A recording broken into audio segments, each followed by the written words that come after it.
The sky above Florida trembled. 60,000 people looked up as a roar shattered the airshow. It wasn't the polished scream of the Blue Hawks. It was older, louder, a relic ripping through time. A silver P-51 Mustang dove across the crowd, engine howling, sunlight flashing from its wings. Gasps erupted, phones shot upward. The announcer's voice broke mid-sentence. Then right over the open radio frequency, a voice the world thought long dead. "This is Lieutenant Colonel Jessica Marlowe. I am not dead, and today I will expose the truth." Before we dive into this story, where are you watching from? Let us know in the comments. Welcome to Grateful Stories, where tales of compassion and kindness are told. Let's uncover what really happened. The sky above Clearwater shimmered, flawless and blue. Naval Base. Clearwater pulsed with noise. 60,000 people crowding the stands, waiting for the Blue Hawks. Music blared. Children waved flags. Cameras panned across a sea of faces. Vendors shouted over the roar, selling caps and toy jets. Reporters rehearsed their lines, lights glaring against sweat and excitement. The announcer's voice carried above it all, "Prepare to witness the Navy's finest." Then the sound changed. It was not the clean scream of turbines, not the thunder of jets slicing the horizon. It was rougher, older, like thunder dragged through steel. Heads turned. Conversations stopped mid-sentence. Even the announcer stuttered, voice cracking. From the far edge of the sky, a silver spark shimmered. It grew larger with each second, sunlight glancing off polished aluminum. The roar deepened, rattling windows along the runway. A P-51 Mustang. The warbird dove across the field, propeller screaming, slicing so low the crowd felt the air ripple against their skin. Gasps erupted. Phones flew upward, hands trembling. This was no part of the schedule. The Mustang climbed, banking sharply over the grandstands. Its wings flashed. Its engine growled, the entire crowd rising to its presence. Then came the voice, calm, female, broadcast on open frequency for all to hear. "This is Lieutenant Colonel Jessica Marlowe. I am not dead. I have returned to tell the truth." For a heartbeat, silence drowned the bass. The name fell like a hammer. Jessica Marlowe, the pilot court-martialed for treason 9 years ago. The one branded a traitor, accused of selling secrets. Condemned in disgrace, the trial had been public, the scandal explosive. And then, just as suddenly, reports of her death. A fiery crash during a training exercise. No remains ever found. The file was closed. The world moved on. But here she was, alive, flying over 60,000 witnesses. Gasps turned to shouts. Reporters scrambled, their words tripping over themselves. Social media feeds exploded as the Mustang's silver wings filled screens across the world. In the VIP pavilion, Admiral Victor Hale's composure fractured. He had been smiling seconds before, medals glittering on his chest as he basked in cameras. Now his jaw locked, knuckles white against the armrest. Jessica Marlowe, his creation, his scapegoat, had returned. She pulled the Mustang into a sharp climb, rolling effortlessly into a knife-edge pass, wings vertical, body sliding sideways through the air, less than 200 feet from the crowd. A maneuver once thought impossible in a relic like this. The audience erupted in screams. It was reckless, impossible, perfect. Only Jessica Marlowe could fly like that. For Hale, the sight was poison. He had buried her under lies, erased her from history, painted her as the enemy. And now, every camera in the world was watching her rise again. 9 years earlier, she had uncovered what no one was supposed to see: funds siphoned, contracts rigged, witnesses silenced. Hale had turned the accusation back on her, branding her the traitor to protect himself. He had ordered her name destroyed, her career ended, her life erased. He thought it was finished. But Jessica had survived. For nearly a decade, she lived as Rachel Owens, moving from town to town under a false name, a shadow who worked in silence, hiding in plain sight. She spoke little, trusted less, and never stayed long enough to leave roots. The ghost life would have consumed her, if not for Admiral Evelyn Harding. Harding had been her mentor long before the fall. She spent years chasing scraps, piecing together fragments Hale had tried to burn. One night she found Jessica, standing on the edge of disappearing forever. Harding's words were simple. "We know you're innocent, and we need you back." Jessica had tried to refuse. She was done with uniforms, with loyalty, with war. But Harding laid evidence on the table-coded ledgers, stolen transfers, orders signed in Hale's hand. Proof that Hale's corruption wasn't just treason, it was murder. He had ordered men killed, men like Captain Daniel Harlan, Jake's father, who had tried to speak the truth. Jessica had stared at the files for a long time. Rage simmered under the ashes of her exile. Then she gave Harding a single nod, and the plan began. They built their circle quietly, piece by piece. Jake Harlan, a Blue Hawks pilot with his father's shadow in his eyes. Nora Ellis, a combat medic who had seen too many coffins filled by Hale's greed. Walter Briggs, an aging engineer who had preserved files Hale thought destroyed. And Marcus Keene, intelligence officer turned outcast, willing to risk everything. They met in warehouses, their voices low, their maps spread across cracked tables. Every one of them had scars Hale had left behind. Every one of them wanted justice. The plan was madness.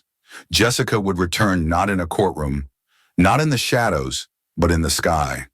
She would cut across the Blue Hawks airshow with maneuvers no one else could mimic. Walter would release the evidence in real time, flooding the world with proof. Jake would stand in formation, defying Hale's orders if it came to it. It was reckless. It was dangerous. It was their only chance. The night before, Jessica had stood before the Mustang in Hangar 12. The floodlights gleamed against its silver body, Tuskegee markings burning red and yellow. Walter pressed something into her hands, a worn leather jacket. "This belonged to your grandfather," he said. "Captain Samuel Marlowe. He flew it against fascists. Now it's yours." Jessica slipped it on. In the pocket, she found a folded page, yellowed with age. Her grandfather's handwriting, "Fear is only the shadow of courage." She closed her fist around the letter. Tomorrow, she would carry it into the sky. And now that tomorrow had come, the Mustang screamed over Naval Base Clearwater, a relic reborn. The Blue Hawks were still minutes from their first maneuver, but already the crowd had seen something they would never forget.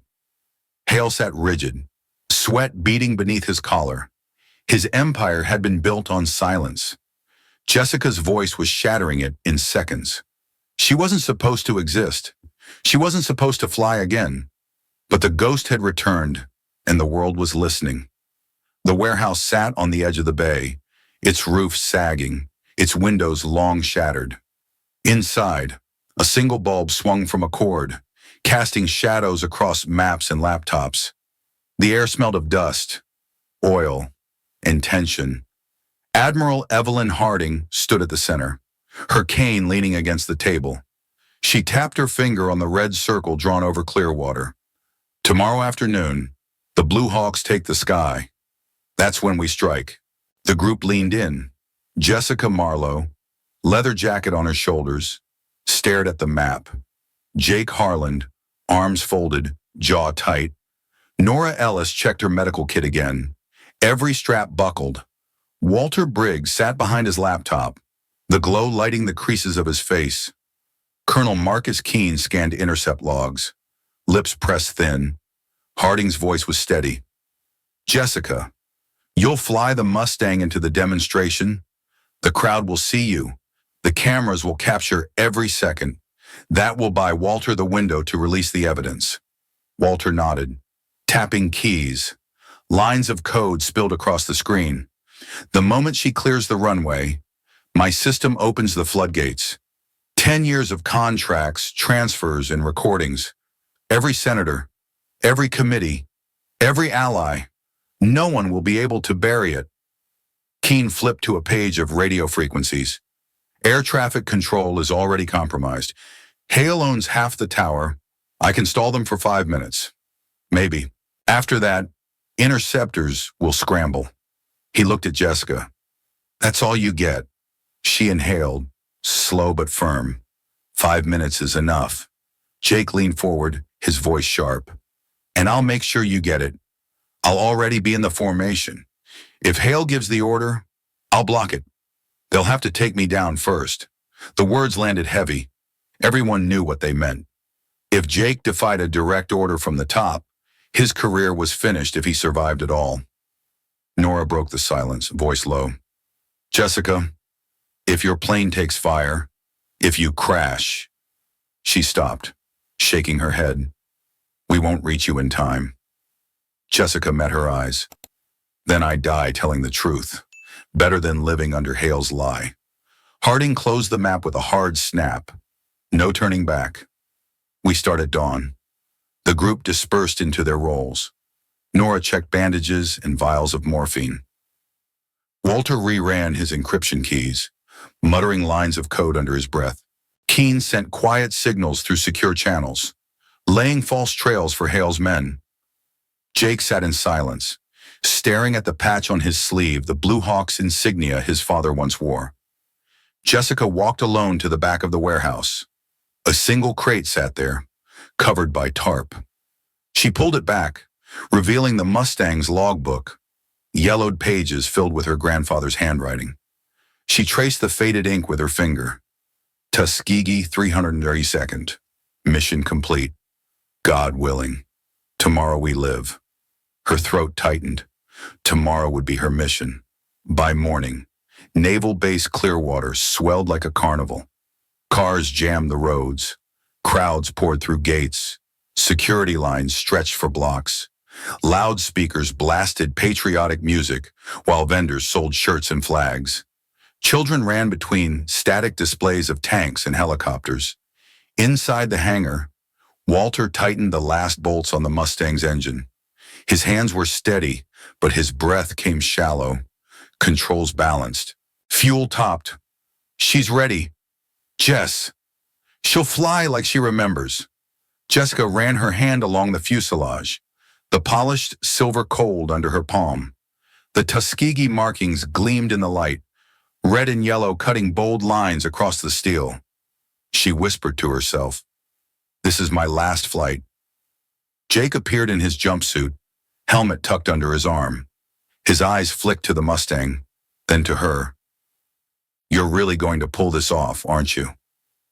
"I don't have a choice," she said. He gave a tight nod. Neither spoke of what might come after. At the far side of the base, Hale arrived in a motorcade. Cameras flashed as he stepped out in full-dress uniform, shaking hands with senators and defense contractors. He smiled wide, every inch the celebrated leader.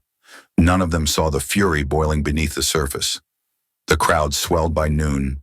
Families filled the stands, faces painted, flags waving. The announcer shouted into the mic, promising the greatest aerial show the Hawks had ever flown. Behind the scenes, Harding adjusted her earpiece. "Final check." Walter, all systems primed. One keystroke and the files go live. He confirmed. "Keen comm channels open. I can hold them off 5 minutes. No more." Jake already climbing into his jet. He keyed his mic. "On standby." Harding looked to Jessica last. "Ready." Jessica tightened her gloves, pulled her goggles down. Her heart hammered, but her voice was steady. "Let's finish this."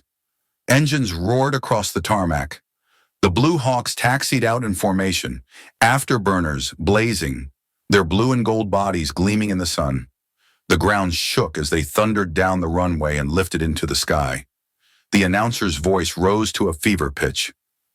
"Ladies and gentlemen, the pride of the United States Navy, your Blue Hawks." The crowd leapt to their feet, cheers shaking the air. All eyes fixed skyward. In the shadow of Hangar 12, Jessica pushed the throttle forward. The Mustang shuddered, propeller spinning, engine snarling alive. She rolled into the sunlight, the ghost stepping into the open. Harding's voice crackled in her headset. "Window starts now. Make it count. Jessica gripped the stick, eyes on the horizon. Her grandfather's words echoed in her pocket. Fear is only the shadow of courage. The Mustang surged forward, wheels screaming against the tarmac. The crowd didn't notice yet. They were still staring upward, watching the Hawks carve perfect arcs across the sky. But they would. They would notice when a silver ghost split their sky wide open. The Blue Hawks thundered into their diamond climb, 6 FA-18s cutting white scars into the sky. The crowd roared, flags waving, children pointing upward in awe. Every lens locked onto the jets, the show unfolding perfectly. Then a voice cut across the open frequency. Calm, female. This is Ghost Falcon. Requesting permission to join formation. The Hawks' leader stiffened, his hands gripping the stick. Ghost Falcon was a name erased from the rolls, a call sign buried with disgrace. Before he could answer, Jake Harlan's voice cut in. This is Heritage Protocol. Ghost Falcon is cleared. The hesitation was brief but enough. From the eastern horizon, a silver flash appeared. The Mustang screamed into view, its propeller a blur, its wings slicing sunlight like knives. It dove across the field, pulling up into a tight arc, the roar rattling windows. The announcer stammered, words failing. The crowd gasped, some rising to their feet, phones trembling as they filmed. They knew they were witnessing something never planned, never rehearsed. Jessica Marlowe angled the Mustang into a low pass, so close the wind ripped hats from heads. Then she pulled hard into the sky, twisting into a maneuver etched in history, the Marlowe spiral. The Mustang corkscrewed upward, climbing impossibly tight, rolling without losing speed. Only one pilot alive could fly it. The ghost was real. Jessica's voice returned, now on open broadcast, heard in every headset and every newsfeed. 9 years ago, I was accused of treason. The truth is, this Admiral Victor Hale is the traitor. He sold our secrets. He silenced those who spoke, and he will answer today. The crowd erupted in chaos, shouts colliding with gas. Reporters shouted into cameras, their feeds transmitting the confession across the globe. In the VIP pavilion, Hale's face hardened. His smile vanished, eyes blazing with fury. He snatched his comms device, barking orders sharp enough to cut steel. All aircraft. This is Admiral Hale. Ghost Falcon is hostile. Destroy her immediately. Jake's reply came without pause. Negative. Anyone who wants to fire on Ghost Falcon will have to go through me first. His FA-18 broke formation, sliding in front of the Mustang. The crowd fell into stunned silence. Jets clashed in loyalty above them, blue and gold shielding a silver relic. History itself unfolding. One by one, the other Hawks followed.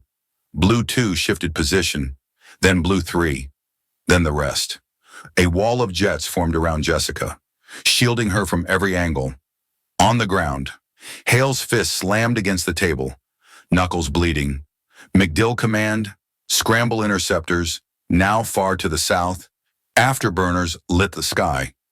6 F-15s clawed upward, vapor trails streaking toward Clearwater. They came fast, their wings tipped with missiles, their orders written in Hale's voice. The stands fell into nervous whispers. Families clutched each other, sensing the shift from spectacle to battle. The announcer's microphone went dead. His voice caught in his throat.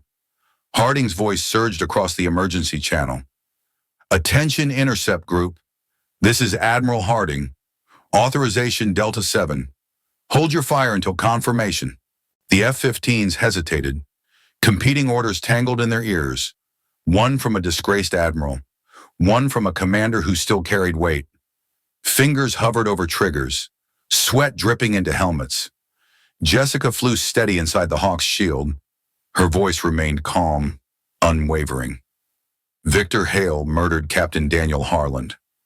He silenced Colonel Tran. He framed me to hide his crimes.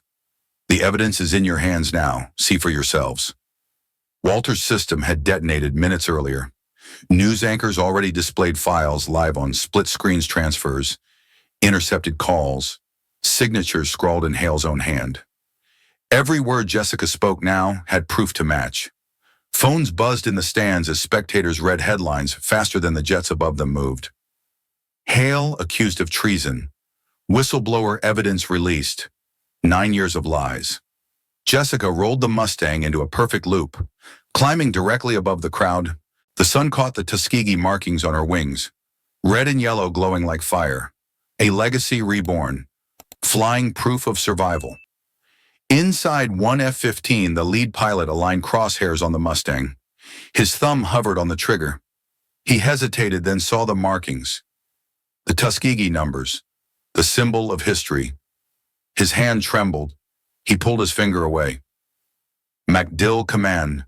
This is Viper lead, he said over comms. We need clarification. I'm not firing on a war hero in front of 60,000 civilians. Hale's voice erupted back, furious. That's an order, destroy her or face court-martial. But now every word was live, broadcast on open frequency. The world heard him attempt to silence truth with missiles. The crowd gasped, horrified, phones recording every syllable. Jake's voice cut sharp. Blue Hawks, hold formation. Ghost Falcon stays protected. Sarah Collins, Blue 2, added hers. Copy. No one fires on an unarmed aircraft telling the truth. Her declaration hit global feeds instantly. Another blow to Hale's crumbling authority. The other Hawks echoed in turn. Voices united, a chorus of defiance. The shield of jets held strong, tighter than ever. Jessica steadied the Mustang, her voice now resolute, carrying across the globe. Hale thought silence would bury us. But silence ends today. Truth will fly higher than lies. The crowd exploded in cheers. Fear and awe tangled together. Flags whipped in the wind. Children cried. Veterans saluted. History was no longer hidden. Above Naval Base Clearwater, the sky had become a battlefield of conscience. Jets against jets. Orders against honor.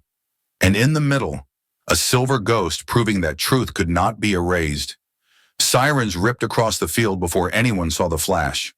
A blast tore through the VIP pavilion, heat washing the grandstands, smoke punching into the blue. Panic rolled in waves, shouts, stumbling feet, radios screaming for medics. Hale had played his last card, but the front row was empty of his intended targets. Harding's quiet evacuation had happened minutes earlier. Only his own enforcers lay in the wreckage, coughing, stunned, and exposed. Agents in plain suits broke from the perimeter. Badges flashed, rifles up, orders barked with crisp authority. Hale spun toward a service gate, eyes wild, metals clattering against his chest. 2 agents met him at the fence. He swung once, a desperate, clumsy arc. They pinned him hard to the asphalt, cuffs biting as cameras zeroed in. National security demands ugly choices, he hissed through clenched teeth. To keep the machine running, you grease it. His words landed flat, swallowed by sirens and lenses. Above the chaos, the Mustang lined up on final. Wheels kissed asphalt, rolling true. Propeller feathering down with a sigh. The Blue Hawks taxied in around her, steel and paint drawing a protective circle. Jessica popped the canopy and stood against the glare. The crowd roared, not celebration but release, fear unwinding into raw relief. On the runway edge, Jake ran, helmet under his arm, chest heaving. He stopped a step away, voice tight. My father gets his name back. Jessica nodded, eyes wet but steady. So do you. Within the hour, chain of custody teams locked down the field. Walter's data packages were mirrored to federal servers, allies abroad, and multiple newsrooms. Keen coordinated warrants already queued in sealed dockets. The net began to cinch. By morning, raids hit contractor offices from Arlington to San Diego. Accounts froze, phones seized, shredders unplugged mid-page. Retired officers woke to knocks that ended old careers with new charges. Washington convened under bright lights and sharper questions. Jessica stood at the witness table, right hand raised, rank restored on her sleeve. She swore to tell the truth, and then did. With the same precision she flew. Nora Ellis presented quietly, charts of falsified autopsies and pattern-matched blast signatures. Keene mapped call trees and burner rotations that circled back to Hale's inner ring. Walter clicked through ledgers, voice steady as he translated bribes into lines of code and dollars. Jake described the moment in the sky when obedience and oath parted ways. "The Constitution isn't a suggestion," he said, palms flat on the table. "When an order breaks it, a pilot's duty is to refuse." Hale's defense leaned on inevitability. He spoke of adversaries without rules, of fragile deterrence, of ends that sanctify means. He called his murders containment and his kickbacks operational latitude. Then the committee played a recording, Hale's voice, low and unmistakable, approving an accident for a witness scheduled to testify. Silence hit harder than any gavel. Verdicts followed like storms. Guilty on conspiracy, procurement fraud, obstruction, and murder. Sentences stacked until years became lifetimes. Not everyone went quietly. A colonel bargained for leniency with a server no one knew existed. A consultant traded testimony for a map of shell corporations stretching across oceans. Reforms moved in behind the arrests. Procurement split from command influence, with civilian auditors granted real teeth. Whistleblower protections gained funding, anonymity, and counsel from day one. Jessica's name cleared publicly, not buried in the footnotes. The president signed a full pardon, then pinned a commander's oak leaf to her collar. The Navy offered her the Blue Hawks command, spotlight, legacy. She shook her head once. "I've logged the hours I needed," she said softly. "My next mission is keeping others from being erased." The Marlowe Institute for Military Integrity opened in a narrow brick building 3 blocks from the Capitol. Encrypted hotlines lit up within days, then weeks, then always. Lawyers, analysts, and medics filled halls that smelled of coffee and printer paper and resolve. Nora ran a clinic on the 2nd floor, treating injuries you can't scan but must not ignore. Walter built a data lab downstairs, teaching young analysts how to make numbers testify.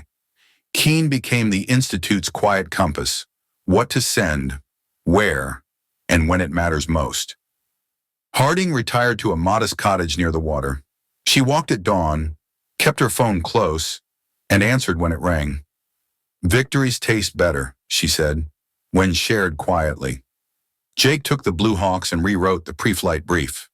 Along with fuel and weather, he added 5 minutes on lawful orders and moral courage. Pilots listened, some nodded, all understood. Academies revised syllabi. Case studies of the Clearwater Day replaced sanitized hypotheticals. New lieutenants learned the difference between loyalty and complicity before they learned parade turns. A year later, the Mustang hung above a museum floor, polished to a mirror gleam. Kids stood underneath, mouths open as docents pointed to red and yellow stripes. A plaque didn't list battles. It listed principles. Time moved, as it always does. Cases were won, some lost, none ignored. The Institute kept a wall of names, those who stepped forward and were still standing. 10 years from Clearwater, the base gates opened for a different crowd. No vendor tents, no jet smoke, just dress uniforms and quiet shoes on concrete. A memorial stood cool in the shade, chiseled letters catching morning light. Captain Daniel Harlan's name sat at the center. Beneath it, a second granite slab honored the living who refused the wrong order. Among them, Commander Jessica Marlowe, not fallen, but recognized. Jake traced his father's letters, thumb lingering in the groove. Jessica stood beside him, the silver in her hair catching the sun. They didn't speak for a while. They didn't need to. Cadets gathered at a respectful distance, caps tucked under their arms. They had watched the footage in ethics class. The day jets chose conscience. Now they stood in front of stone and understood it was not myth. A bugler played, flags dipped. The breeze moved softly, as if careful not to touch the names too hard. Reporters waited outside the gate and stayed there. The ceremony belonged to families and those who knew the weight of orders. Some moments are too clean to sell. Afterward, Jessica walked alone toward the museum. The Mustang hung above her, quiet, patient, lighter than it had looked in war. She could still feel the stick in her hand and the letter in her pocket. She looked up into the canopy's reflection and let out a long breath. "The truth doesn't stay buried," she whispered, voice more promise than prayer. It was not for the crowd in an era, or the cameras, or even the past. It was for the next voice on the hotline, for the pilot in a ready room who would hear a wrong order and pause, for the young analyst learning that facts can fly farther than fear. Light poured through high windows and ran down the Mustang's skin. The red and yellow stripes glowed, the metal warm with memory. Steel cannot live, but it can remember for us. Outside, the sky over Clearwater was a clear, forgiving blue. No smoke, no sirens, just air enough for anyone ready to rise.